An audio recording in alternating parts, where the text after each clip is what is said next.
अमीर जमात इस्लामी पाकिस्तान सिराजुल हक की कॉल पर जमात इस्लामी लोअर दीर के अमीर एजाजुल मुल्क अफकारी की क़ियादत में महंगाई, बेरोजगारी और सूदी निज़ाम के खिलाफ एहतिजाजी मुजाहिरा और रैली निकाली गई।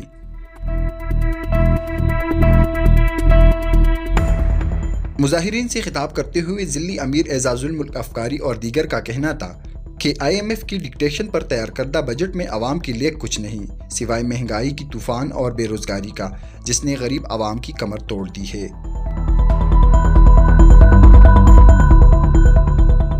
उनका मजीद कहना था कि सूद अल्लाह ताला से जंग के मुतरादिफ है। जब तक मुल्क से सूद का निज़ाम ख़त्म नहीं किया जाता, पाकिस्तान तरक्की नहीं कर सकता।